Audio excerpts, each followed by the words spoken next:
Hi, this section we'll be looking at a 3-week plan for carrying out community diagnosis and mobilization. So this particular section will be a guide for students who have been posted for a 3 weeks or a 3 months community diagnosis and mobilization for action. So it gives a detailed information and preparations you need to make before embarking to community diagnosis.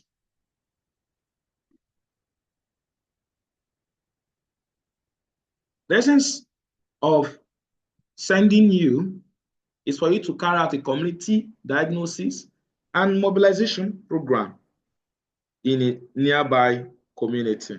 That's the sense of sending you out.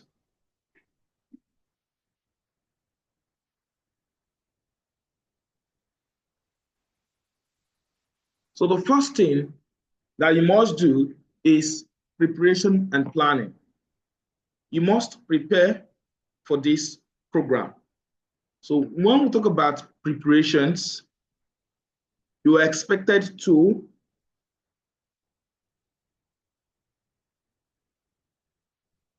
have your cluster, either cluster formation, call it cluster formation, and orientation. You should have an idea of what you are going to likely see in the field and what you are going to likely carry out in the community as part of community diagnosis and mobilization for health action. You have to also note the objectives, what you're expected to achieve, and the expected outcome. Take, for example, you know that community diagnosis is in phases.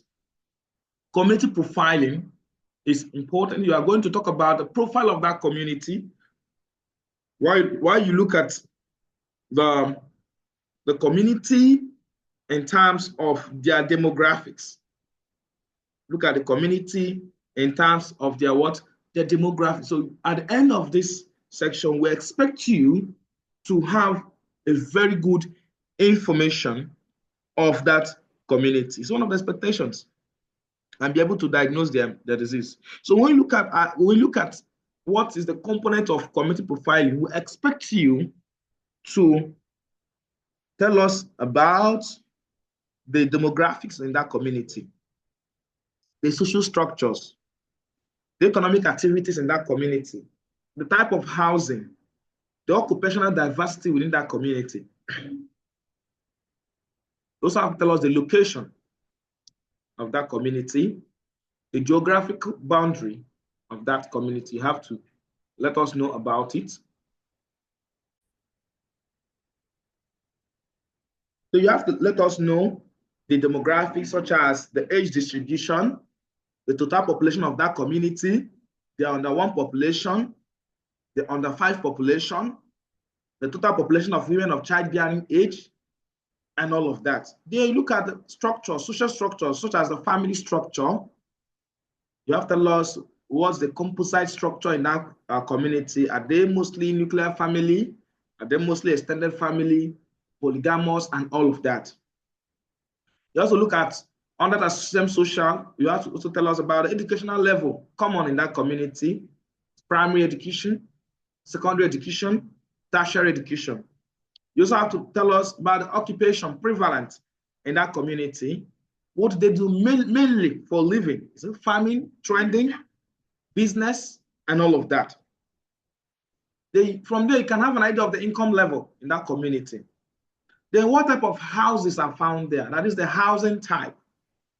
You also have to let us know about the housing type common in that community, whether it is 1-story, 2-story, multiple stories, bungalows, single rooms, flats, and all of that, or mud houses, thatch houses, and all of that. So you also have to let us know about that. Then the history and culture of the people. You have to let us know the history and culture of that community, because the essence is for you to identify factors influencing health, which would help you in making accurate diagnosis of the problem in that community. And most of the problems these communities are suffering are mostly related with social factors. Their culture, their customs might not be health helping, could be health damaging. So you have to identify all of these culture and histories of the people. All of these forms the community profiling. The next phase you're looking at is collection of data. You have to go and collect the data, analyze the data, and all of that. So all of this you must have in mind that after community profiling, data collection, after data collection, data analysis, after data analysis, interpretation, then mobilization for intervention. So you must have all of this, and then this will help you in your planning.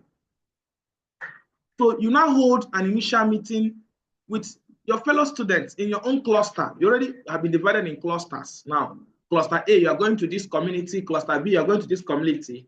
You hold your meetings with your clusters, then understand the goals and objective of you going into community diagnosis to have this experience and what you are likely going to find out and what you are expected at the end of it with your clusters. You have to do this, hold this meeting. This happened at the first week. Then you have to carry out research and community assessment framework. What this means is that, let's say in your school, our previous set have carried out this community because they say yearly something. They actually have records of these communities in your school, which means that you have a reference material to look at to have an idea of what the demographics in that community is like, what the demographic in that community looks like. So you don't have an idea of what it entails. So what you do, you consult it to have an idea what the demographics and likely findings. But it is necessary that you go and carry out your own community diagnosis, because demographics change over time as people are born, and people die. So you are expected to go on and carry your own assessment. Now, when you carry on your own assessment, you can find that over time, the population has changed due to increase in birth or decline in birth rate, or people have migrated due to economic hardship and all of that. That is why it becomes necessary for you to carry out your own assessments. So you have to conduct a secondary research using available resources in your school. Then you design assessment framework, including interviews, guides, survey questions, observational checklists. What will help you in designing this is the previous ones that have been done. Then you can reach out to other health department at the local government level in that community, in that particular LGA, to have an idea of what their indices is all about. That will help you design the checklist, interview questions that will be very, very important. So all these are taking place during the planning phase. You also have to plan for logistics and scheduling. You also have to plan for logistics. You have to finalize the means of you going to that community, your transportation to that community, the meals and snacks you're going to take, the required materials such as forms, checklists, and all of that. You have to plan all of this. The equipment that will be needed, glucometer for sugar assessment, tapes for measuring for weight and height and gait. Then for assessing the obesity level, then a weighing scale, BP apparatus, first aid kit, very important, so that you have a first aid equipment available should in case there is a problem while undertaking this process. You have to plan all of this out. Then after you are done planning, the next is for you to go for the community diagnosis proper. So you officially introduce yourself to the community. Once you arrive, you meet the head of the community. When you meet the head of the community, you create reports, explain the purpose of your visitation or what the program is all about. You have to explain it to the people in that community and ensure they understand your essence. You present your letter of introduction from your school to them, then have meeting, tell them the essence of being in that community, then seek for their support, because they're going to give you a local guide who will help you to navigate through the community, because most times the community might be celebrating 1 or 2 festivals, which may not may affect strangers in that community. That is why you need their support. So it's very, very important. Then you conduct the initial meetings with the stakeholders in that community, the community leaders. If there's a health improving or health enhancing organization in that community, you liaise with them. Then every other material that is necessary for them to have access to, you can share it with them. Now, you move into data collection. You have introduced yourself to the community. They have assigned to you a local guard. The next is going to collect data. And this data is collected both for community profiling, both from the selected sample. You know, they are going to do a lot of sampling because you may not have the capacity to study everybody in the community. And that is what makes community diagnosis research. You're going to do sampling to select the households. You are going to interview, you're going to examine, you're going to weigh.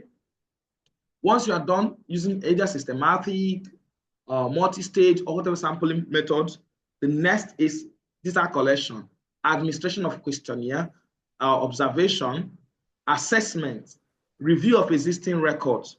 You have to review existing records. All of this falls under data collection. So now when you collect all this data, when you have collected all of this data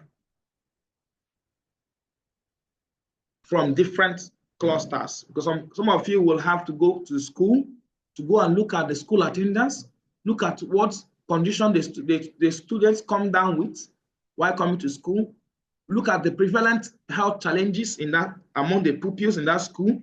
Some of the clusters will go to clinics to look at the common conditions being present in the clinic. Some of the clusters will look at traditional birth attendants, herbal homes, what conditions are always being presented there. Some of the clusters will visit the local markets if there is one. So every member of the team have a place that you're going to assign them. But in some other schools, you might just be the only person assigned to carry out this. So you are going to visit all of these places to collect your data. From this, you will be able to collect data from social factors, cultural factors affecting health, availability of basic amenities, attitudes. Okay. As you're moving around the community, you see you're able to generate a data, their map. You generate the data, their map, based on the one you already have. You cannot generate the map and have a first-hand information about that particular community. So focus on the key health indicators, educational needs, social economic factors such as roads, availability of water supply, and all of that. So every member of your team, of the cluster, has a minimum number of activities to carry out. Interviews with women of childbearing age, group discussion with elderly people, and all of that. All of this is data collection. So when you carry out all of this data collection, you will be able to have a broader idea of the likely problem in that community. So when you are done collecting the data, the next is the data analysis, where you're going to look at the data you've collected and try to make meaning based on certain criteria in the materials ranking. So at the second week, it should be in data analysis and reflection. You have to analyze the information collected so far, identify the key needs the people are having, and the areas for intervention. So what activities you have to undertake is, you have to convene all clusters, everyone who have gone to different areas. Let's say you are doing this diagnosis in clusters, but if you are a single individual conducting it for a particular community, you have to gather all the information you've gotten from the community, from the clinic, hospital, markets, surveys, focus group discussion, interactions, assessments such as weighing, mid-upper arm circumference assessment, obesity assessment, blood pressure assessment, hemoglobin level assessment, and all of this you've carried out on the selected samples. And then the general observation of the community, review of the existing records. You have to bring all of this together.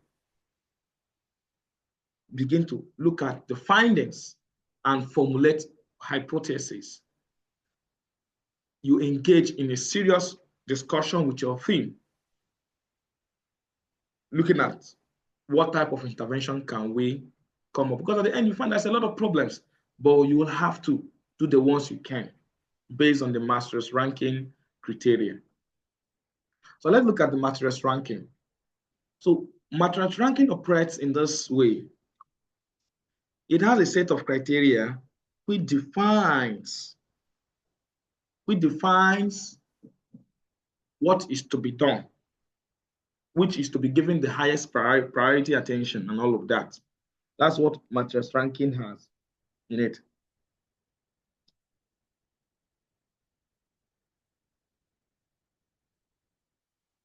So first, a master's ranking of health problem. The first is in the scoring, who sees or identifies the problem? If it is the health worker, you score that problem 1. If it is a community member, the person that is able to identify the problem is a health worker. Let's say, it's just who is able to identify. Let's say in a condition now, is health worker identifies anemia because the health worker is trained. So you're going to score under the who sees the problem 1. Then if that problem is being, a community member can also identify like diarrhea. So therefore, a health worker can see it. No, if a health worker sees it, you score 1. If community members are able to see it, you score it 2. But if both the health worker and the community members can see it, you score it 3. How do we mean? Diarrhea now, health worker can identify it, and the community member can identify this person has been passing through. So such condition is given what? Score 3. But condition like anemia or pallor, which can only be identified by a health worker, you score 1. That is what that column is trying to make us understand. You score based on who sees it. Then, based on that same problem, let's say we are using diarrhea now. Diarrhea can be seen by the community and can also be seen by the health worker. So you score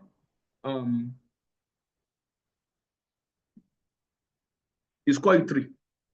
Then who is affected by the problem? Who is affected by the problem?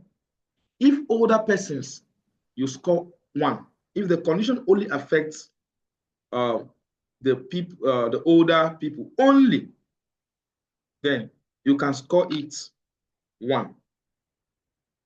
But if it affects both the young ones and the old ones, you score it 3. But if it affects only the young ones, you score it 2. The same way, feasibility of the intervention, diarrhea can affect old and the young. So in that community, you notice that diarrhea is affecting both the old and the young, you're going to score diarrhea 3. Then feasibility of the intervention. If it's a long term, like before you can combat, let's say, unemployment, it takes time. Government must intervene. So it takes a long time. You score it 1. But if it's a middle term that you cannot take up to 1 month or 6 months, you score it 2. But if it's of short time, like that of ORS, can be prepared and tackle diarrhea, you score that, you score under here 3. Then cost of the intervention. Providing employment or surgical care is highly expensive. So conditions that require such will be scored 1. Then ones that require moderate, the ones that are moderate, like it's not that expensive, score it 2. Those that can be used, cheap things can be used to solve it, you score it 3. Then relative magnitude of the health problem. How many persons are affected? If it is low, not many people are affected, you score it 1. If people that are affected,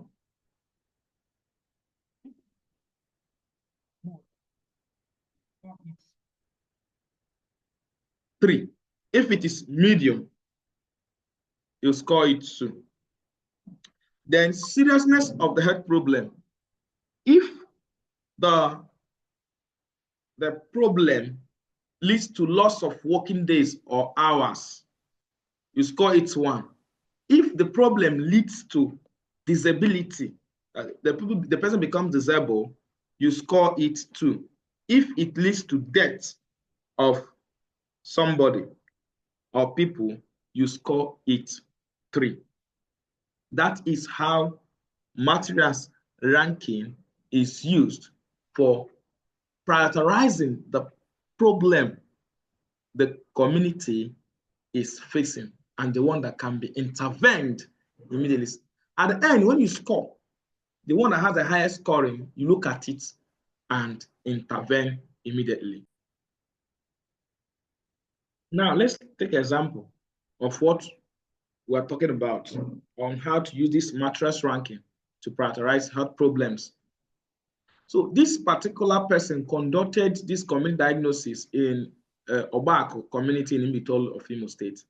And look, after reviewing existing records, going to churches, hospital, traditional healthcare facilities, maternity, and after sampling households based on the sampling procedure he adopted, and let's say you utilize 100 households, and after doing the assessment, weighing, chatting, doing a lot of assessment of the persons in the selected household, these are the problems he got.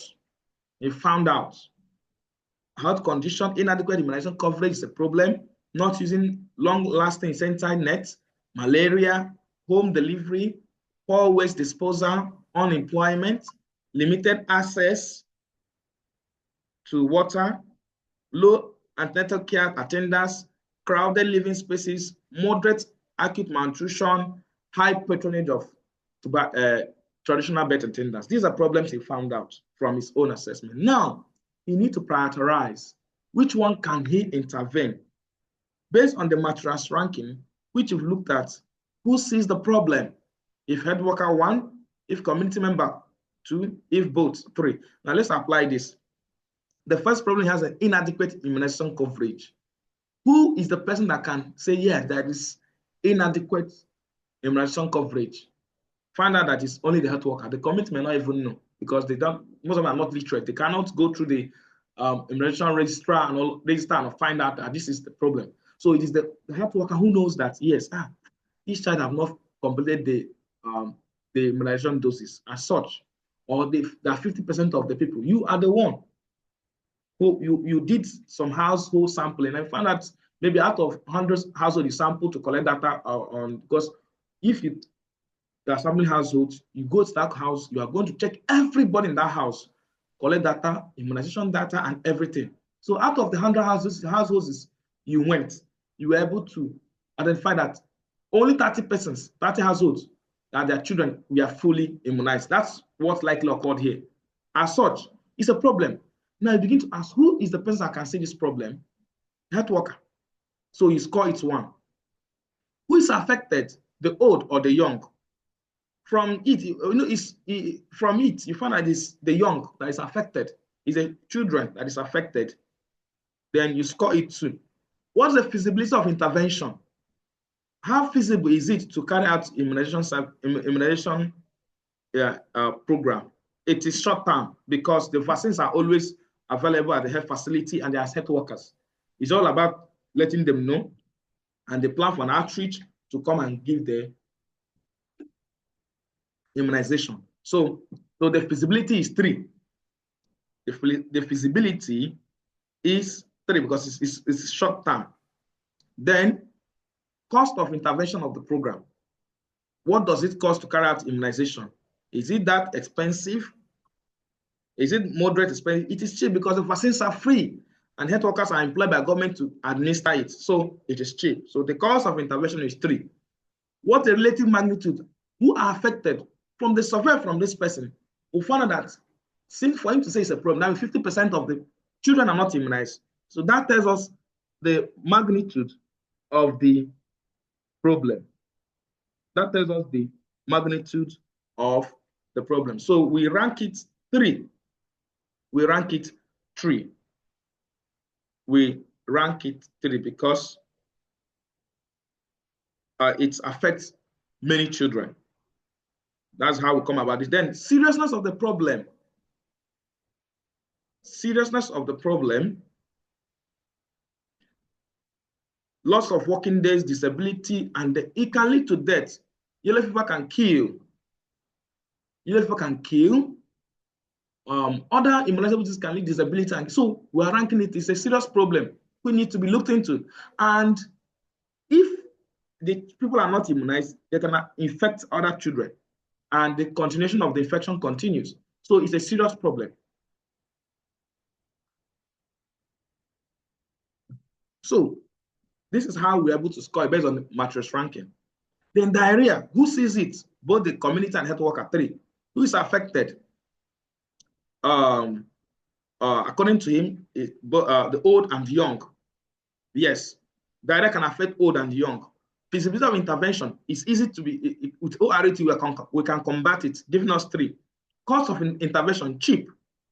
Doesn't cost much to prepare ORT and all of that. Hand hygiene. Hand hygiene is cheap. Then, relative of how many people are affected. Since I think old and the young. 3. Seriousness of the problem, it can lead to death. So by the time you sum this thing up, list it 18. By the time you sum the inadequate immunization, give 15. So not using long-lasting insecticide-treated net. Who sees the problem? And all of that. You find out that this is the process this person followed to score all this problem, both malaria, home delivery, poor waste disposal, unemployment, limited access to water, low ANC attendance, crowded living spaces, moderate acute malnutrition, and high patronage of TBS. All this scoring, we are based on the matrix ranking. At the end, you look at this. Which one has the highest score? We have 18 here. So diarrhea is an emergency. Look at it. You need to be intervened immediately. 17, so it's a problem. We need to intervene. Malaria is a problem. Here, it has one of the highest score. We need to intervene. Then limited access to water. It's a problem that needs to be intervened. So all these ones are having low scores. Then 16 can also intervene. So this scoring now informs our decisions whether to intervene or not. So you are going to do your analysis based on this and prioritize the problems to tackle. Now, when you are done saying this is the problem you are going to look at, the next you're also going to make use of matrix ranking for public health problems, because it's not every problem that you can intervene. There are ones your resources cannot carry, and there are ones you need government intervention to actually intervene. So under this one, we have the public health measure for top killer disease in emergency situation. Seriousness of the problem. If the problem is minor, you score 1. If the problem is major, you score 3. Ease of implementation of that intervention you want to apply. If it is easy to be done, you give 3. If it's difficult, you give 1. Availability of staffs that can help in implementation. If there are a lot of staffs, you give 1. If there are few staffs, you give 3. Cost of implementation. If the cost of implementation of the intervention is high, you give 1. If the cost is low, you give 3. Agency capacity. Do the agency available like health center, the community do they have the high capacity? Like, are they well trained? If yes, you give 3. If low, you give 1. At the end, the scoring will not tell you, look at the interventions we can use to solve this problem. So that is what public health ranking could help us do. Because looking at the problem this person already have here, we find out that that is malaria. And now let's use malaria as an example. Let us not mind what is here. Let us use malaria as an example, because the problem that we found here, we found as one of the top problems here. One of the top problems that need to be solved. There are many ways to solve it. We can use drugs. We can use drugs. We can use preventive measures. We can use drugs. We can use preventive measures. We can also use environmental control. Which one is easy to be done? If you already know that malaria is a serious problem, so let's say what is here is malaria. Malaria is the problem. Okay, let's use this example here. Diarrhea now, because diarrhea is one of the problems we found here. Look at diarrhea here. It's one of the problems, 18 we found here. There are a lot of measures that can use to solve the problem of diarrhea. ORT is one of it. ORT is one of it. So we now look at what the seriousness of diarrhea. Diarrhea is usually serious, so we score it 3. Ease of implementation. Can we prepare ORT? Yes, with salt sugar solution, and we can also buy the sachet. We score it 3. Availability of staffs that can help in preparation of ORT. Are there enough staffs? We score it 1. And no, are there enough staffs? We score it 3. If we don't have enough staffs who can do it, or manpower that can prepare this, we score it 1. Cost of implementation. Can we actually implement ORT? Yes. So the cost of implementation is low. We give it 3. But let's say it requires us to high technicality, like specialists. We will score it 1.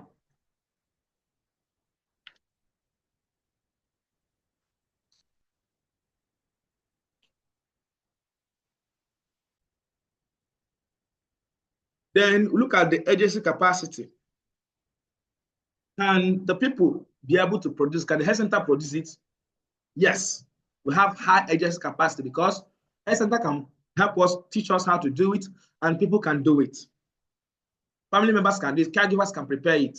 So we score it 3.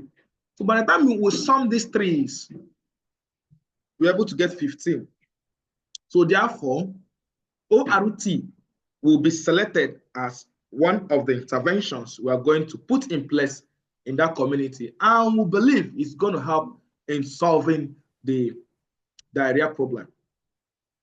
You see, so that is how we use matrix ranking for public health measures to select problems, select interventions we can use to solve a public health problem after community diagnosis.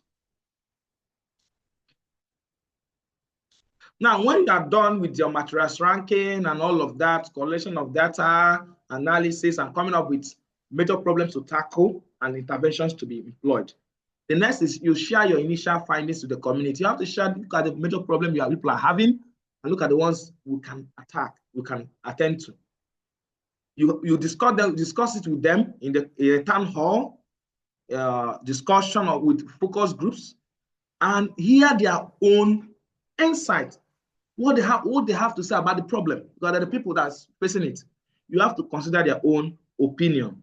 Just take it like you are the doctor here, you are identifying signs. What are the people suffering it? will tell you the symptoms.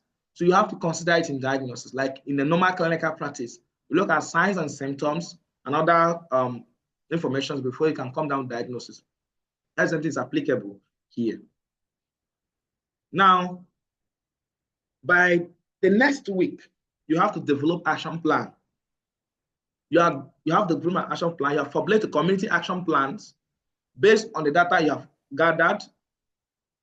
The data you have gathered, analyzed, you have now say, look at the public health measures we can put in place to solve these problems.